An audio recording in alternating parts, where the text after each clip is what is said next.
Apoio Cultural. Chegou reserva da família Santa Clara. A diferença é clara.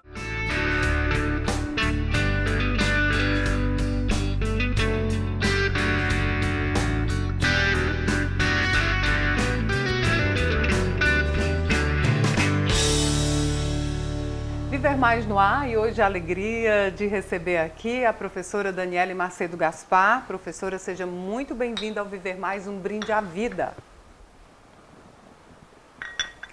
A professora Daniele Macedo Gaspar é doutora em farmacologia, também da Faculdade de Medicina da Universidade Federal do Ceará, não é isso, sim. Professora? Bom, e a gente tem muitos assuntos aqui para falar. Evidentemente que não poderia fugir do tema da Covid, dessa pandemia toda, né, professora? Como doutora em farmacologia, hoje o que a gente percebe, as pessoas tomando muito remédio para a imunidade, diz que até que alguns remédios para não ter Covid. Qual é o olhar da senhora como uma cientista, como uma pesquisadora para esse momento? Bom, Ian, é um prazer estar aqui, né? Agradeço o convite. Esse momento realmente está bem crítico, porque as pessoas realmente querendo se proteger dessa doença tão grave, acabam exagerando, né, nas medicações. Então, realmente é preciso ter muito cuidado, sempre pedir orientação médica para usar as medicações, né? Muitas pessoas hoje em dia, pelo acesso às farmácias, às prateleiras, chegam lá, já pedem várias medicações.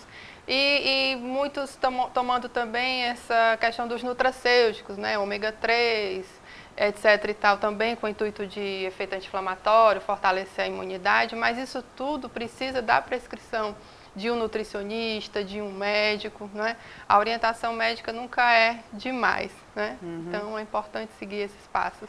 Quais são as consequências de quem não tem esse cuidado de procurar um profissional na hora de ir a uma farmácia e comprar um medicamento? Podem ser bastante graves, né? Então, assim, efeitos colaterais bastante importantes, que às vezes até levam a internamento, né? Sério? Então, claro, e até mesmo a morte, né? Reações adversas que podem levar até mesmo à morte. Então, tem que ter muito cuidado quando se usa medicamentos, até porque também quando você combina medicamentos, você combina os efeitos colaterais deles também, né? Então, isso pode gerar uma toxicidade ainda maior para o organismo. Então, sempre muito bem pensado, e quanto menos medicamento para tratar aquela condição, melhor é. Mas é mito, vamos aqui esclarecer alguns mitos e verdades, né? Quando você toma algum medicamento para aumentar a imunidade, não sei se o termo certo seria esse, né? Cientificamente comprovado que Sim. Alguns medicamentos eles melhoram a imunidade? Sim, algumas vitaminas, como o próprio zinco, não é? Eles têm esse papel importante nas células do sistema imune. Sim. Então, muito do que dizem realmente é verdade, não é?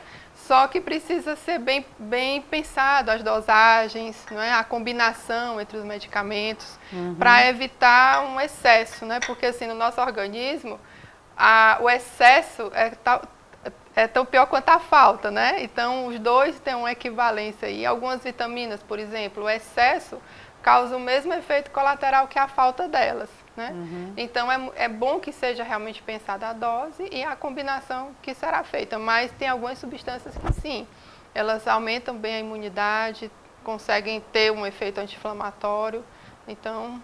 Mas isso sempre com o olhar de um profissional. É lógico, ou nutricionista, dependendo do que se vai tomar, né? Ou um nutricionista, ou um médico, né? Até porque o que me faz bem não vai fazer para o meu colega. É lógico. E a gente tem essa cultura, né? De perguntar, o que é que você está tomando? Você está tão bem? Você está dormindo bem? O que é que você está tomando? Né? E aí, então, a pessoa acaba dizendo, e aí você já fica procurando um médico na família que prescreva, ou então vai ali numa emergência e induz o médico a prescrever para você, né? O que seja. Então, daí já começa a tomar. Então, isso é muito sério. Né? Então, isso é um dos principais problemas mundiais em alguns países desenvolvidos, essa prescrição dos chamados psicotrópicos, né? Alguns para tratar a ansiedade, que é um momento que a gente vive, né, de muita ansiedade, essa prescrição boca a boca. E aí a pessoa começa a tomar, passa meses e meses tomando aquela medicação, acaba ficando dependente, tolerante, precisando de mais uma dose maior para ter o mesmo efeito, né? É. E nesse processo de dependência tolerância, ela nem nota que está assim, né? E depois tem consequências graves. Por exemplo, alterações motoras, perde equilíbrio, e uma série de complicações que podem acontecer do uso indiscriminado desses medicamentos. Professora Daniela, a senhora tem percebido, pode tomar o café, você está aí de olho no café, pode ficar à vontade. A senhora tem percebido que nesse momento da pandemia, a busca por medicamentos aumentou mesmo, assim, as pessoas nessa busca de não pegar a Covid, acham que tomando um remédio aumentou mesmo? Demais, demais. Visível? O que a gente vê, por exemplo, nas farmácias um consumo enorme de alguns medicamentos, né, desses da linha de prevenção da Covid. Até chegou a faltar no mercado, por exemplo, no começo da pandemia, chegou a faltar no mercado a hidroxicloroquina para aqueles que usam, não é, para doença autoimune, a hidroxicloroquina. Então, o pessoal começou a entrar em desespero, quem usava para tratar a sua doença, né? E aí viu o estoque todo indo para casa dessas pessoas que queriam usar como prevenção. Exatamente. Então foi algo bem complexo naquele momento. Deu uma trégua agora? Deu uma trégua? Acredito que sim. Agora está mais fácil da pessoa que é realmente doente, que precisa da medicação, ter acesso a ela. Professora Daniela, o que a gente percebe muito, além dessa facilidade de ir à farmácia e pegar lá um medicamento, é a internet. Algumas pessoas estão se consultando pela internet. Qual é a sua orientação em relação a isso? Bom, isso é muito grave, né? Porque tanto tem a questão de quando você vai ao médico, você tem aqueles exames, né? O médico vai traçar aquela hipótese diagnóstica e aí então vai comprovar ou não. Então é importante esse cuidado de ir ao médico.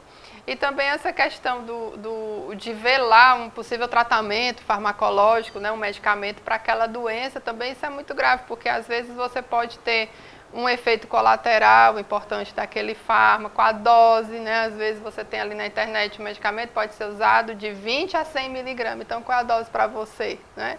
Então isso tem que ser muito bem avaliado pelo profissional que está ali acompanhando. Então, e muitas vezes também, quando você vai ler bulas de medicamentos na internet... A gente interpreta totalmente diferente, tem alguns termos técnicos, embora isso tenha mudado muito por determinação da Anvisa, né, diminuir esses termos técnicos, mas também às vezes você vai ler e ver alguns efeitos colaterais que acaba sentindo, mesmo sem estar com eles, né, a questão mais psicológica. Então isso é muito importante de ser evitado. Então... Entendi. Bom, a professora Daniela é doutora em farmacologia, como eu disse aqui, e também uma pesquisadora. E tem 2 pesquisas em andamento aí lá na Universidade Federal do Ceará, que a gente vai falar no próximo bloco. Nós vamos seguir aqui tomando nosso café, porque o Viver Mais volta já. Apoio Cultural.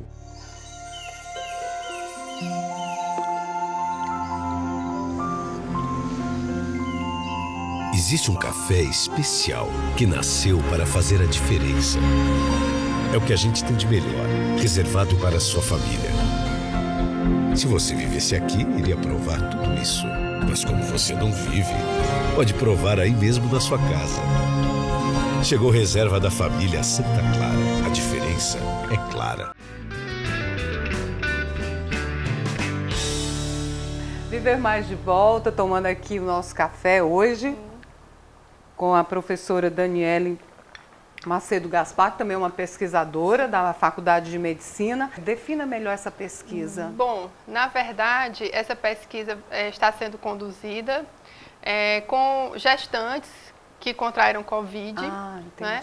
Então, esses bebês, eles nascem dessas mães que ou estão infectadas por Covid, que é o que está acontecendo nessa segunda onda aqui em Fortaleza, eu acredito que no país como um todo, é a gestante já chegar na maternidade com sintomas de Covid, e aí na sequência, se ela está ali acima de 36, 37 semanas de gestação, que seria já um parto a termo, como é chamado, né? O neném já não nasce prematuro, então os médicos estão optando por já fazerem o parto, por conta das possíveis consequências da exposição ao vírus para a criança. Entendi. E para a mãe também, né? Para poder tratar melhor a mãe também da Covid. E o que a gente sabe de pandemias, epidemias passadas, é que essa exposição a vírus na gravidez torna o bebê mais vulnerável a desenvolver certas doenças a longo prazo, né, na vida dele.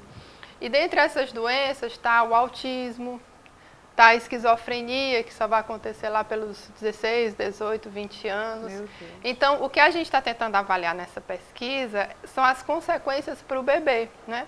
Porque, por exemplo, em uma doença viral que aconteceu há pouco tempo atrás, que foi o Zika vírus, Sim. esses bebês, eles já nascem com a microcefalia. Então, é fácil diagnosticar e você já vê ali de cara o problema, Certo. né? Mas o grande desafio é essa exposição a vírus que não causam esse tipo de alteração tão grave assim, que já se vê, né, ao nascimento, Sim.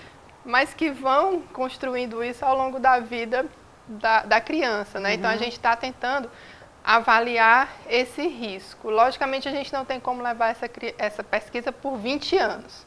Né? Então, o que é que a gente está fazendo? As mulheres que têm o parto, a gente coleta material do parto delas, placenta, né, cordão umbilical, sangue de cordão, alguns também materiais da criança, né, líquidos, materiais biológicos da criança. E aí nós estamos agora abrindo um ambulatório para acompanhamento dessas crianças até pelo menos os 2 anos de idade, que é onde vem o diagnóstico ali de autismo, de algumas doenças do neurodesenvolvimento.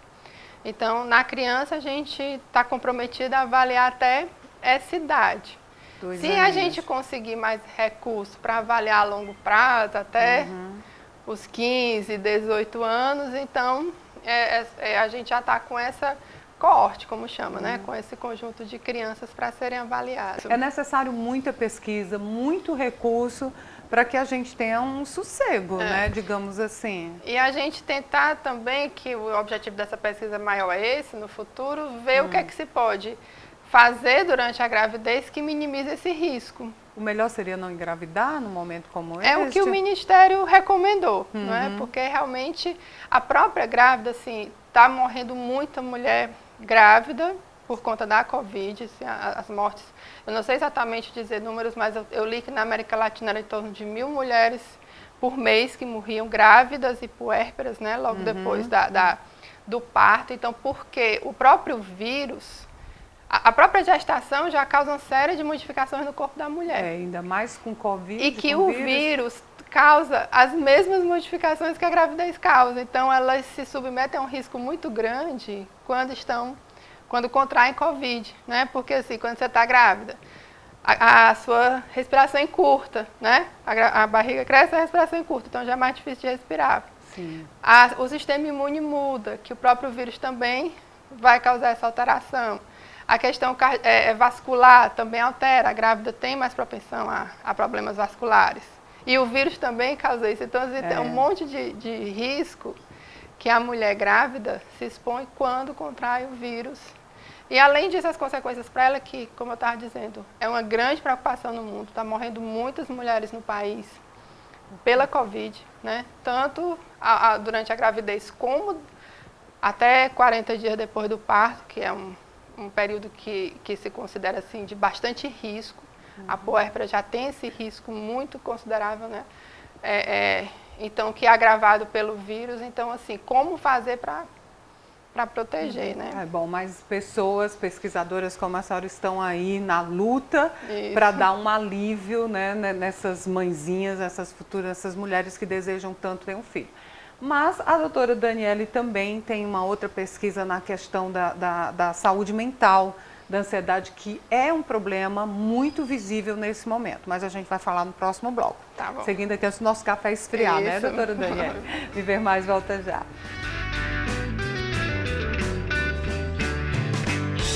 Apoio Cultural.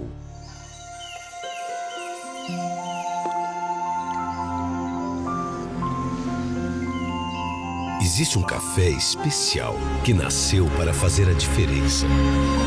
É o que a gente tem de melhor, reservado para a sua família. Se você vivesse aqui, iria provar tudo isso. Mas como você não vive, pode provar aí mesmo na sua casa.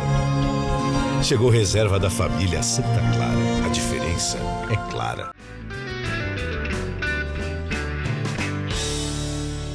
Viver Mais de volta, seguindo aqui com o nosso café, conversando com a doutora Daniele Macedo Gaspar, da Faculdade de Medicina da UFC, pesquisadora. E o que a gente percebe nesse momento, doutora Daniele, é a questão da ansiedade. Olha, de pequenininho a 100 anos, todos nós estamos vivendo esse momento. O que existe de pesquisa em relação a isso? Bom, muitas pesquisas já foram conduzidas, mostrando que realmente a população está bem ansiosa, deprimida.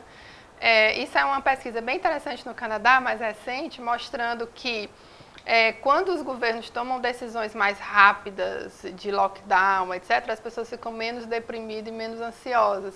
Então, assim, a ansiedade vem muito daquela história, bom, vai fechar, não vai, fecha, não fecha. Então, assim, quando isso foi visto no Canadá, quando o governo toma a decisão, vamos fechar e mantém isso, então as pessoas acabam ficando menos ansiosas, porque se sentem mais protegidas. Então, a gente está com a pesquisa em andamento também, com profissionais de saúde, que realmente foram ali para a linha de frente, muitos deles, e conviveram a todo momento com a morte, até mesmo com a iminência do seu próprio contágio, né, de sua própria morte. Então, assim, isso é muito grave, né, um fator muito complicador para a saúde mental das pessoas. E principalmente também da área da saúde, isso, né? A gente pensa porque é médico, porque é uma pesquisadora, não, está imune a isso. Não, de jeito nenhum. E também tem a questão dos parentes adoecendo, morrendo, e a pessoa se sentindo impotente de resolver essas questões. Então, assim, nesse momento tem muitas pessoas pedindo baixa, né, de empregos, assim, parando porque já não conseguem mais conviver com aquela situação, porque parece não ter fim, né? Então você pensava ali que seria 1 mês, 2 meses, depois agora está com mais de um ano. Até a gente que achava que em poucos meses, segundo semestre do ano passado, já estaria tudo tranquilo. Aí só a segunda onda, já se fala em terceira onda. A indiana, enfim, então né? é muito complicado. E aí, então, a ideia com essa pesquisa é avaliar a saúde mental desses profissionais. Na verdade, a gente vai pegar trabalhadores de saúde. A gente vai pegar primeiro saúde. Tanto o pessoal que está em linha de frente, como os chamados segunda linha, aquele pessoal maqueiro, o pessoal que está na administração do hospital, que também se submete ao estresse da situação, né? Sim. Porque, assim, na verdade, a situação não impacta só quem está ali atendendo diretamente ao paciente, mas o dia a dia do hospital, você vai ter que comprar mais EPIs, mais medicamentos, então quem está ali diretamente fazendo aquelas compras, as dificuldades, os preços aumentando, então assim, todo mundo... Isso causa um impacto. Em todo mundo, não só em quem está no cuidado direto com o paciente, né? Verdade. E aí então a gente vai avaliar essa questão da saúde mental em termos de manifestação de sintomas de ansiedade, depressão, abuso de substâncias, também, porque a pessoa quando está estressada acaba abusando mais do álcool, né? Chega em casa, estou muito estressado, vou beber aqui para ver se eu aguento outro dia. Não acontece muito isso? Acontece. Então, assim, também vamos avaliar essa questão do abuso de substâncias, se aumentou nesse pessoal nesse período.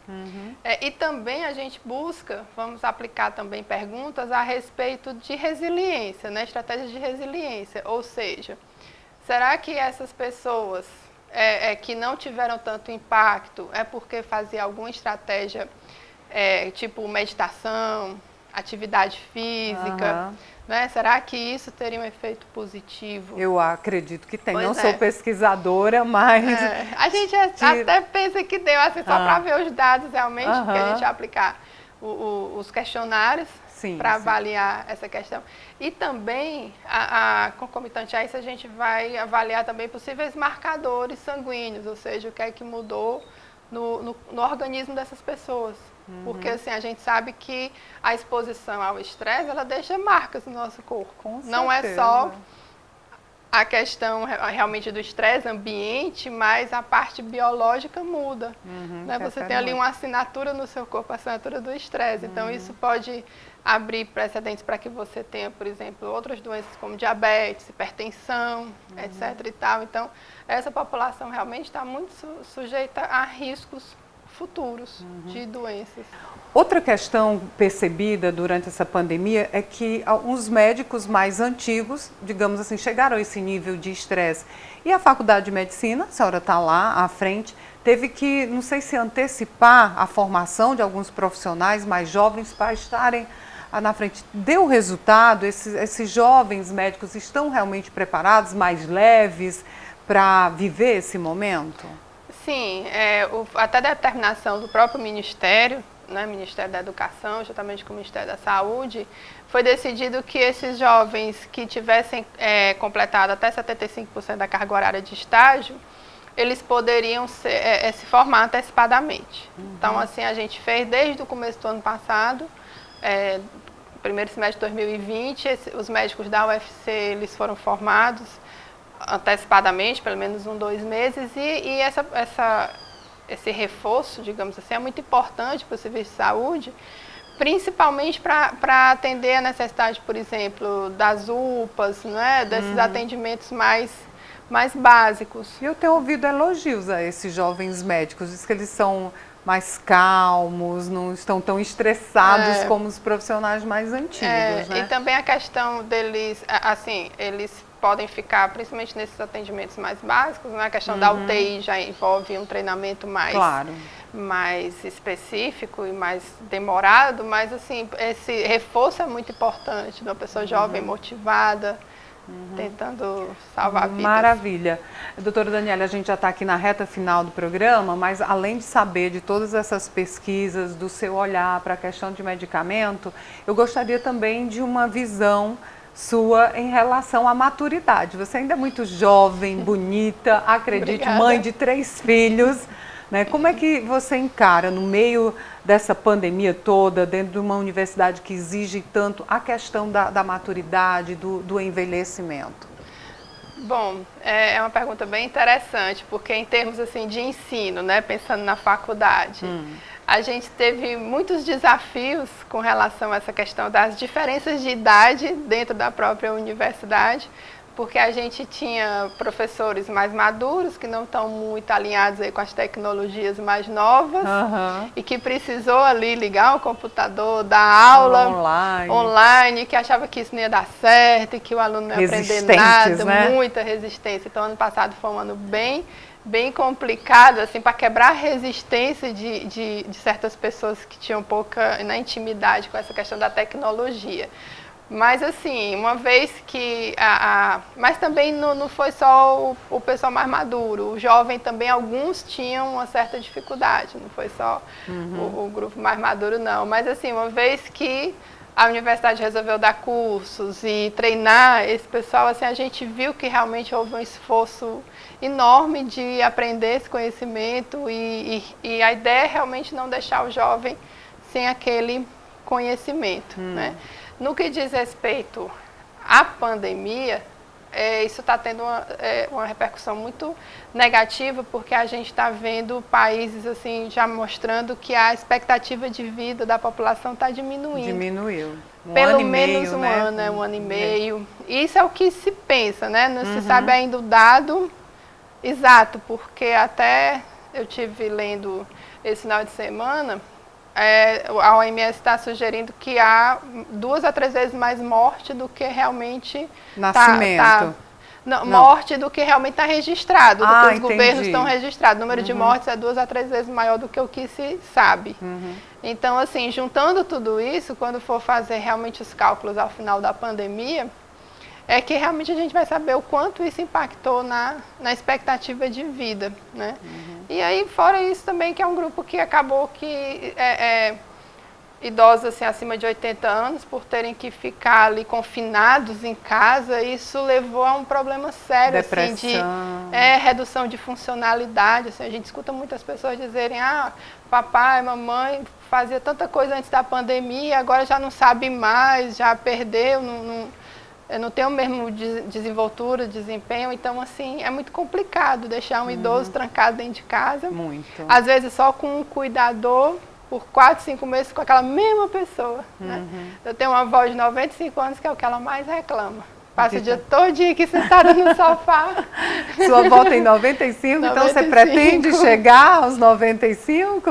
Se for igual a ela, eu pretendo. Ela é lúcida. Total, nem é hipertensa, não é diabética, não tem doença nenhuma. O único problema dela é a idade mesmo, que comprometeu um pouquinho a parte motora dela, assim, se locomove com um pouco de dificuldade, mas anda, né?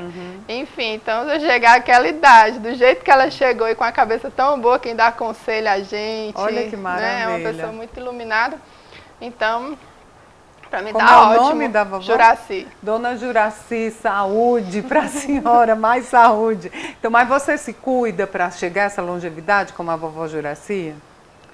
Ou não dá tempo dentro de tantas pesquisas desse momento? Eu não vou dizer que eu me cuide desse jeito, porque realmente estaria mentindo, entendeu?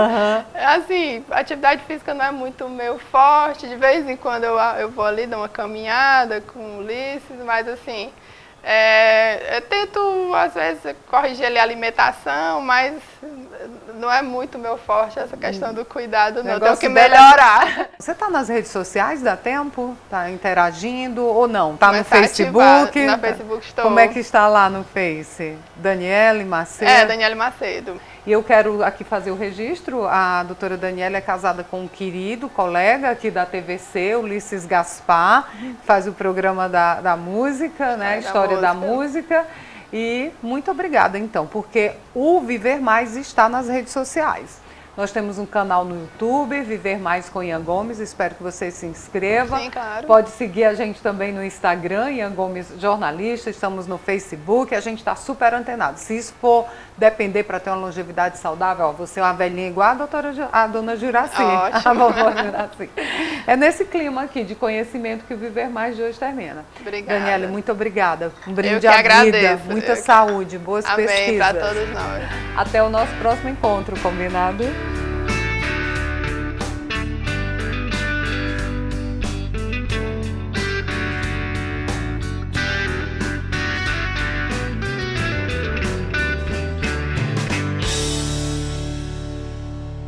Apoio Cultural. Chegou reserva da família Santa Clara. A diferença é clara.